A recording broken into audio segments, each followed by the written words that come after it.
कल्पना कीजिए, आप अंतरिक्ष की असीम ऊंचाइयों से नीचे देख रहे हैं। भारत और श्रीलंका के बीच नीले समंदर की लहरों के नीचे आपको एक अजीब सी आकृति दिखाई देती है। एक ऐसी लकीर जो 48 किलोमीटर लंबी है और दो भूखंडों को आपस में जोड़ती हुई प्रतीत होती है। इसे दुनिया एडम्स ब्रिज कहती है, लेकिन भारत के करोड़ों लोगों के लिए यह राम सेतु है। वर्ष 2002 में जब नासा के उपग्रहों ने इस क्षेत्र की तस्वीरें जारी की तो पूरी दुनिया में एक बहस छिड़ गई। क्या यह केवल चूना पत्थर की एक प्राकृतिक श्रृंखला है जो समुद्री हलचलों से बनी है, या फिर यह उस महान इंजीनियरिंग का अवशेष है जिसका वर्णन हजारों साल पहले महर्षि वाल्मीकि ने रामायण में किया था। हजारों सालों से यह संरचना लहरों के थपेड़े झेल रही है, लेकिन इसकी हकीकत आज भी विज्ञान और आस्था के बीच एक धुंधली रेखा की तरह खड़ी है। आज के इस विशेष एपिसोड में हम राम सेतु के पीछे के रहस्यों की गहराई में उतरेंगे। हम टटोलेंगे उन वैज्ञानिक दावों को जो इसे कुदरत का करिश्मा कहते हैं, और उन पुरातात्विक संकेतों को जो किसी प्राचीन सभ्यता के निर्माण की ओर इशारा करते हैं। क्या यह वाकई वानर सेना द्वारा बनाया गया वही चमत्कारिक पुल है? चलिए इस ऐतिहासिक सफर की शुरुआत करते हैं। राम सेतु का सबसे पुराना और विस्तृत उल्लेख हमें रामायण में मिलता है। महाकाव्य के अनुसार जब भगवान राम को अपनी पत्नी माता सीता को रावण के चंगुल से छुड़ाने के लिए लंका जाना था, तब उनके सामने विशाल समुद्र एक अजेय बाधा बनकर खड़ा था। शास्त्रों में वर्णन है कि नल और नील नाम के दो वानर योद्धाओं के पास अद्भुत इंजीनियरिंग कौशल था। वे समुद्र विज्ञान और वास्तुकला के झाता थे। उनके नेतृत्व में वानर सेना ने पत्थरों का उपयोग करके मात्र 5 दिनों में इस विशाल सेतु का निर्माण किया था। लेकिन दिलचस्प बात यह है कि केवल हिंदू धर्म ग्रंथों में ही नहीं, बल्कि कई अन्य ऐतिहासिक दस्तावेजों में भी इस पुल का जिक्र मिलता है। 9वीं शताब्दी के अरब भूगोलवेत्ताओं ने इसे सेतु बंधाई कहा है। 15वीं शताब्दी तक के ऐतिहासिक नक्शों और मंदिर के अभिलेखों के अनुसार यह सेतु पूरी तरह से पानी के ऊपर था और लोग इस पर चलकर भारत से श्रीलंका जा सकते थे। सन 1480 में आए एक भीषण चक्रवात ने इस संरचना को भारी नुकसान पहुंचाया और यह समुद्र के स्तर से नीचे डूब गई। प्राचीन ग्रंथों में इसे नल सेतु भी कहा गया है। पश्चिमी दुनिया ने इसे एडम्स ब्रिज का नाम तब दिया जब कुछ कहानियों में यह दावा किया गया कि आदम ने इसी रास्ते से स्वर्ग से निष्कासन के बाद लंका से भारत की यात्रा की थी। लेकिन चाहे नाम जो भी हो, सवाल वही रहता है, क्या हजारों साल पहले की कोई तकनीक इतनी उन्नत थी कि उसने समुद्र के सीने पर पत्थर की चादर बिछा दी? क्या नल और नील उस समय के सिविल इंजीनियर थे? अब बात करते हैं आधुनिक विज्ञान की। भूवैज्ञानिकों, जियोलॉजिस्ट के लिए राम सेतु लाइमस्टोन शोल्स या चूना पत्थर की एक श्रृंखला है।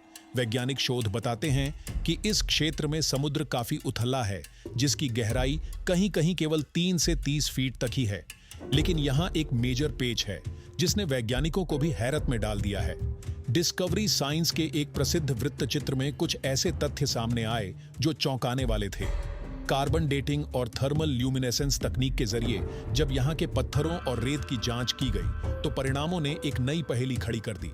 जांच में पाया गया कि जिस रेत पर ये पत्थर टिके हैं वह करीब 4000 साल पुरानी है, लेकिन उन रेत के ढेरों के ऊपर जो पत्थर रखे हैं वे लगभग 7000 साल पुराने हैं। भूविज्ञान के सामान्य नियमों के अनुसार नीचे की परत पुरानी और ऊपर की परत नई होनी चाहिए, लेकिन यहाँ मामला उल्टा है। इसका मतलब है कि ये पत्थर यहाँ प्राकृतिक रूप से नहीं आए, बल्कि इन्हें कहीं और से लाकर यहाँ रखा गया है। अब प्रश्न आता है उन तैरते हुए पत्थरों का। रामेश्वरम के कई मंदिरों में आज भी ऐसे पत्थर रखे हैं जो पानी में नहीं डूबते। वैज्ञानिक इसके पीछे प्यूमिस स्टोन का तर्क देते हैं। प्यूमिस ऐसे पत्थर होते हैं जो ज्वालामुखी के लावे से बनते हैं और उनके भीतर हवा के बुलबुले फंस जाते हैं, जिससे वे हल्के हो जाते हैं और तैरते हैं। लेकिन राम सेतु के पास कोई ज्वालामुखी नहीं है। कुछ विशेषज्ञों का मानना है कि ये कोरल या मूंगा चट्टानें हो सकती हैं जो वजन में हल्की होती है। लेकिन क्या केवल कुदरत ने ही इन पत्थरों को एक सीधी कतार में सजाया, या फिर प्राचीन इंजीनियरों को पत्थरों के घनत्व डेंसिटी का इतना सटीक ज्ञान था कि उन्होंने तैरने वाले पत्थरों का आधार बनाकर ऊपर भारी पत्थर रखे?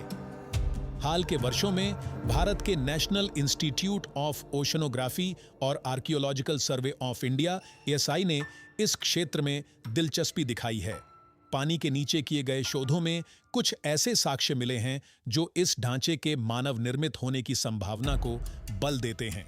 सोनार मैपिंग से पता चला है कि यह संरचना पूरी तरह से बेतरतीब नहीं है।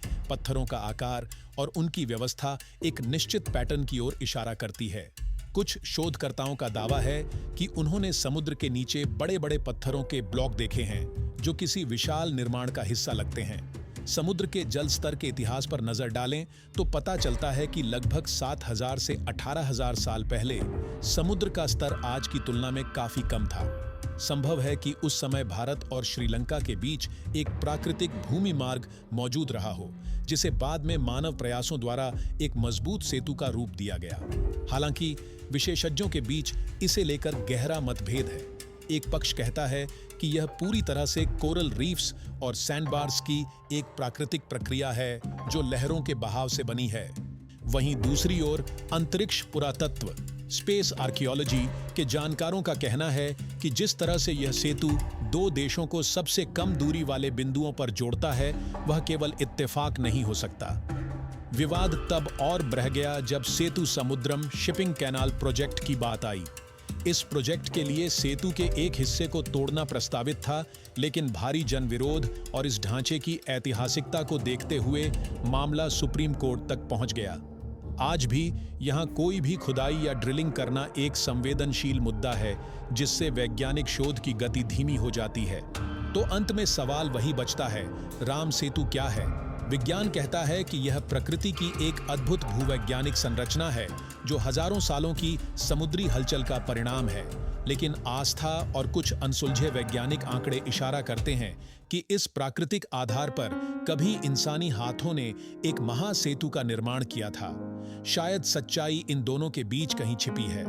हो सकता है कि हमारे पूर्वजों ने प्राकृतिक द्वीपों और उथले समुद्र का उपयोग करके अपनी बुद्धिमत्ता से उसे एक सुगम रास्ते में बदल दिया हो।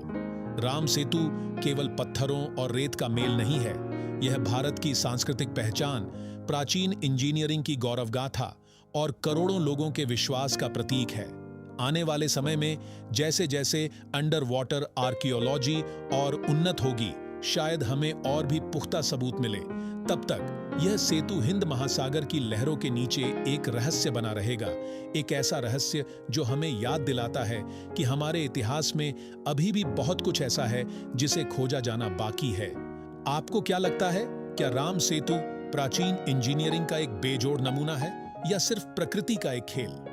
अपने विचार कमेंट सेक्शन में जरूर साझा करें। अगर आपको यह ऐतिहासिक पड़ताल पसंद आई तो इस वीडियो को लाइक करें और हमारे चैनल को सब्सक्राइब करें ताकि आप भारत के ऐसे ही अनसुलझे रहस्यों से रूबरू होते रहें। अगले एपिसोड में हम चलेंगे लोथल की ओर, जो कभी दुनिया का सबसे उन्नत बंदरगाह हुआ करता था। तब तक के लिए नमस्कार।